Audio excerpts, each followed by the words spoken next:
Le système de freinage d'urgence avec détection des piétons s'active automatiquement chaque fois que le contacteur d'allumage est placé sur la position ON et peut aider le conducteur lorsqu'il y a un risque de collision frontale avec le véhicule qui précède dans la voie de circulation ou avec un piéton. Le système de freinage d'urgence avec détection de piétons utilise un capteur radar situé à l'avant du véhicule qui mesure la distance par rapport au véhicule qui précède dans la même voie et fonctionne à des vitesses supérieures à 5 km/h. Le système de détection des piétons fonctionne à l'aide d'une caméra installée derrière le pare-brise qui permet de détecter les piétons à des vitesses d'environ 10 à 60 km/h. En cas de risque de collision frontale avec un véhicule, le système avertit le conducteur au moyen de ce témoin clignotant et d'une alerte sonore.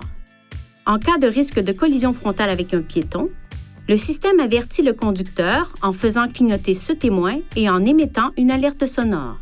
Si le conducteur n'intervient pas, le système émet un second avertissement sonore et visuel et applique également un freinage partiel.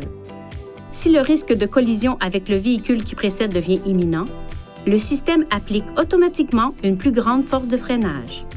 Selon les circonstances, le système n'éliminera peut-être pas le risque de collision, mais il peut en diminuer la gravité. Effectuez les étapes ci-après pour activer ou désactiver le système.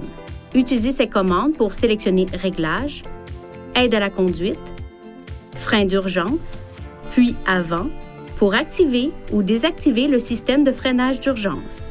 Lorsque le système de freinage d'urgence avec détection de piétons est désactivé, le témoin correspondant s'allume. Pour assurer le bon fonctionnement du système, gardez ces zones propres et exemptes d'obstruction. Si l'une de ces zones est bloquée, ce témoin et/ou ce message d'avertissement peuvent s'afficher. Le témoin clignotera lorsque seulement la caméra est bloquée. Lorsque le véhicule est stationné en toute sécurité, éliminez toute obstruction au niveau du radar et de la caméra. Si le problème persiste après avoir retiré toute obstruction, il est recommandé de se rendre chez un concessionnaire Infiniti pour un entretien. Veuillez consulter le manuel du conducteur pour obtenir des renseignements importants concernant la sécurité et les limites du système et pour en savoir davantage au sujet de son utilisation et de ses caractéristiques.